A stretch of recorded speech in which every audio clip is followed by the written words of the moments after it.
selalu. Baik. Sebelum saya ke narasumber saya di studio, saya mau ke Pak Sukamta dulu, karena DPR pastinya akan menjadi tempat check and balances kebijakan pemerintah. Sudah direvisi, Kementerian Luar Negeri tidak ada normalisasi hubungan, tapi ada kebijakan pendahuluan sebelumnya, calling visa. Ini bagaimana, Pak?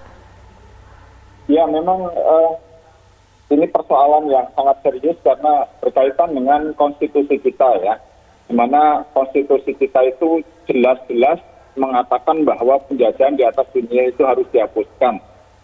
Dan kita ini bekerja keras untuk perdamaian abadi di atas muka bumi ini yang berdasarkan kemerdekaan.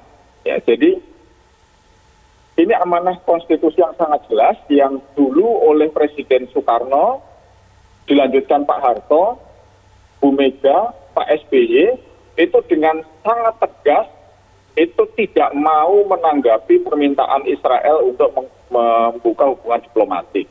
Nah, saya berharap pemerintah sekarang juga jangan main-main. Jadi tidak ada asap kecuali ada apinya.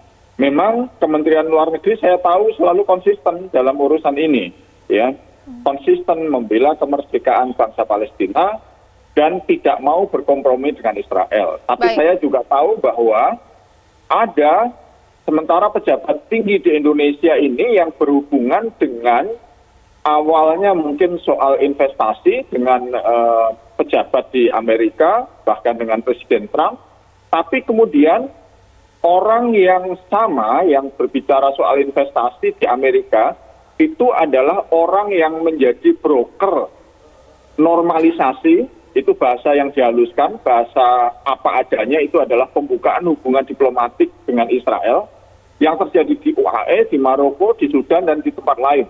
Jadi kalau dikatakan berikutnya Indonesia dan orang yang sama itu orang yang melakukan menjadi broker, dan itu yang ditemui pejabat tinggi Indonesia, itu yang mengkhawatirkan. Pak Sukamta, kalaulah yang disorot mengenai hal ini adalah calling visa atau visa khusus, ini kan sudah berlaku sejak 2012, Pak. Apa bedanya dengan 2020 ini? Ya, 2012 itu dulu ada kasus seorang atlet paralimpik ya, yang kemudian diadvokasi oleh pejabat tinggi Indonesia waktu itu dan akhirnya kan ditolak ya. Jadi jangan dijadikan dalih itu sudah obsolete itu. Nah sekarang tentu konteksnya berbeda ya.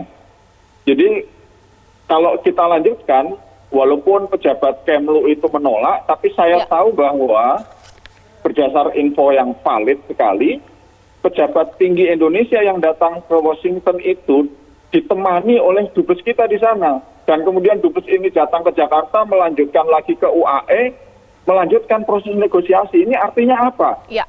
Saya tidak tahu apakah dubes ini tidak izin Kemlu, atau Kemlu yang bermain di dua kaki. Baik. Atau ini pejabat yang pada diam-diam gitu. Jadi saya berharap betul pemerintah, karena ini soal konstitusi, itu konsisten. Yang kedua, jangan bermain api. Dan yang ketiga, bukalah secara terang-terangan di depan publik. Baik. Jangan main diam-diam, tahu-tahu nanti ini timbul masalah yang sangat serius, gejolak di kalangan bangsa Indonesia, rakyat Indonesia. Ditahan dulu, Pak.